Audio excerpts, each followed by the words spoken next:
भुवनेश्वर धौली दयानदी पठारे नाबालिका गणदुष्कर्म घटना रे मुख्य अभियुक्त सत्यप्रकाश हाथी ओरफ जोकर हापी को गिरफ्त करिछि कमिशनरेट पुलिस। घटना ठारू फेरार थिला हापी। मुख्य अभियुक्त सत्यप्रकाश हाथी ओरफ हापी नारे कमिशनरेट पुलिस रे रहिछि माळमाळ मामला। ए घटना 10 तारिख रे घटितिला एवं ता पर ठारू से फेरार थिला। वर्तमान पर्यंत 2 जण अभियुक्त को गिरफ्त करा जायथिला एवं सत्यप्रकाश को मिसाइला परे जोकर हापी को मिसाइला परे गिरफ्तारी संख्या 3 रे पहुंची सारिछि। बाकी 2 जण फेरार अछंती। सहयोगी दीपक अछंती हम सहित फोन लाइन ने। दीपक ये पूरा घटना नहीं टिके आपन बुझिबा को चाहिबो एवं ए जो मुख्य अभियुक्त रहिला ता नारे पूर्वरो कोन कोन सब अभियोग रहिछि? निश्चित भाव में भुवनेश्वर धौली नदी दयानदी पठारे नाबालिका को गणदुष्कर्म घटना रे मुख्य अभियुक्त सत्यप्रकाश हाथी और जोकर हापी को गिरफ्त करिछि कमिशनरेट पुलिस। घटना पर से फेरार थिला।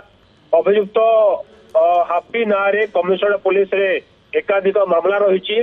विशेषकर जदि कहबा गत 10 तारिख दिन नाबालिका को गणदुष्कर्म करते प्रेमिक को गछरे बांधी से घटना पर से फेरार थिले। घटना 2 जन को पुलिस